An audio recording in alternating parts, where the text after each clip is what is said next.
In today's video, I'm going to teach you how to use Flood Erase Brush, Background Erase, and Clone Tool in Affinity Photo. By the end, you'll understand when to use each tool, how to control them, and how to get clean results without fuss. Start by opening your image in Affinity Photo. Once you're in, we'll begin with the Flood Erase Brush. This tool is great for removing large areas of similar color, like a solid backdrop or a sky with minimal variation. Select the Flood Erase Brush from the toolbar, then click on the area you want to remove. Affinity Photo analyzes the color you clicked and automatically erases pixels that are similar. If it removes too much or not enough, adjust the tolerance in the Context toolbar. Lower tolerance limits the selection to colors very close to what you clicked. Higher tolerance expands the range. A helpful tip is to zoom in and click near the edge of your subject for more controlled results. If you see harsh edges, reduce tolerance and try again until the boundary looks natural. Next, switch to the Background Erase Brush.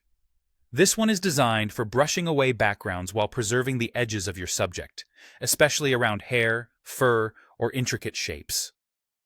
Gently brush over the background areas you want to remove.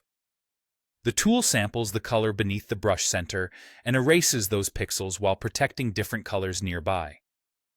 Keep the center of the brush on the background, not on your subject, for the best control. Adjust the brush size so it's just large enough to cover the area you're working on and tweak tolerance as you go. Lower tolerance helps you avoid cutting into your subject. Higher tolerance helps when the background varies slightly in tone. Finally, let's use the Clone Brush tool to fix imperfections or fill gaps left behind.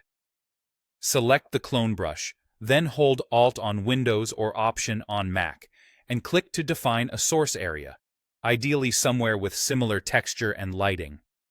After sampling, paint over the target area to replace it with your chosen source.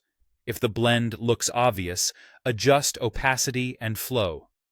Opacity controls the overall strength of the stroke, while flow controls how quickly the paint builds up as you go over the same spot. Use short strokes and resample often to keep textures aligned and natural. That's it. Use Flood Erase for quick color-based removals, Background Erase for detailed edge work, and Clone Brush for clean repairs and touch-ups. With a bit of practice, you'll move between these tools smoothly and produce professional, seamless edits.